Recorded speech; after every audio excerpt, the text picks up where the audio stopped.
तो 4 राज्यों के विधानसभा चुनावों के रुझान और नतीजे आपके सामने हैं। बीजेपी की बल्ले बल्ले होती दिख रही है। 3 राज्यों में बीजेपी जीत की ओर आगे बढ़ती दिखाई दे रही है। मध्य प्रदेश में सरकार बरकरार रहेगी, रिवाज नहीं बदलेगा, राजस्थान में ताज बदलेगा और इस बार बीजेपी के सर पर यह ताज होगा। जबकि छत्तीसगढ़ में भी जीत का सेहरा अब बीजेपी अपने सर बंधवाने में कामयाब होती साफ दिखाई दे रही है।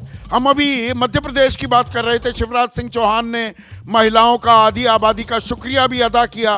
कुछ ही देर में राजस्थान में वसुंधरा राजे, वहां मुख्यमंत्री रह चुकी हैं, वो एक प्रेस कॉन्फ्रेंस करने वाली हैं, वो मीडिया से बात करेंगी।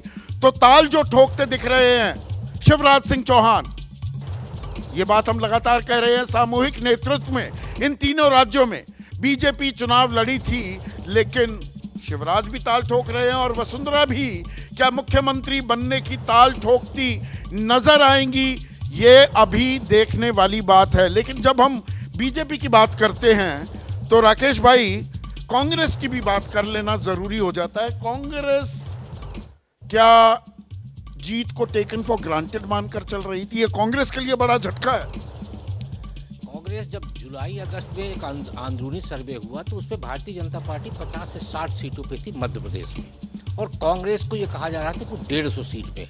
मुझे लगता है वो फील गुड जो 2004 में भारतीय जनता पार्टी को केंद्र में था, वो फील गुड पे आ गई। उसको ये लगा कि ये जो सत्ता विरोधी लहर है, यानी शिवराज सिंह चौहान के खिलाफ, वहाँ भारतीय जनता पार्टी के खिलाफ नाराजगी नहीं थी।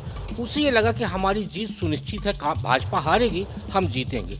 ऐसी स्थितियों में बहुत अपने आप को कम्फर्ट मान रही थी। इसी बीच में भारतीय जनता पार्टी के रणनीतिकारों ने वहाँ 7 बड़े चेहरे उतार दिए। वो बड़े चेहरे कहीं ना कहीं शिवराज सिंह चौहान के विकल्प के रूप में उभारे गए। दूसरा जो अभी अनुराग ठाकुर कह रहे थे, हम हमेशा एक योजना की बात करते हैं संदीप भाई, वहाँ पूरा योजनाओं का एक पैकेज था। पैकेज 1 करोड़ 26 लाख लोगों को वहाँ मुफ्त अनाज मिल रहा था। 64 लाख घरों में आपका नल जल योजना के तहत पानी पहुंचा, उसमें ग्रामीण क्षेत्र 56% है।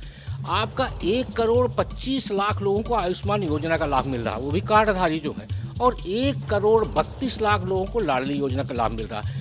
तो आधी आबादी की जो आप अभी बात कर रहे थे, ये सच्चाई है कि लाभकारी योजनाओं का लाभ सीधे सीधे आधी आबादी। पर कांग्रेस ने क्षत्रपों पर जो भरोसा जताया, उन्हें आजादी भी दी, कहने को वो रणनीति बड़ी अच्छी लगी थी, पर वो काम नहीं कर पाई। क्या उल्टा पड़ गई? नहीं, क्षत्रपों के पे जो कांग्रेस ने अपना भरोसा जताया, उसके पीछे कारण ये था कि सेंटर में उसके पास कोई ऐसा चेहरा नहीं था जो क्षत्रपों को रिप्लेस करके आम जनता के बीच में जाके उसको फ्लैश कर सके। भारतीय जनता पार्टी के पास नरेंद्र मोदी जी की तरह एक बड़ा चेहरा था जो गारंटी थी, और उसी गारंटी को जनता ने विश्वास में लिया, और कांग्रेस की गारंटी फेल हुई और भाजपा की गारंटी पास।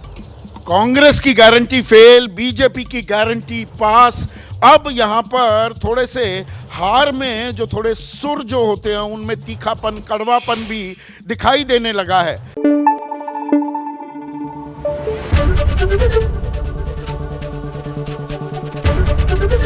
एबीपी न्यूज आपको रखे आगे।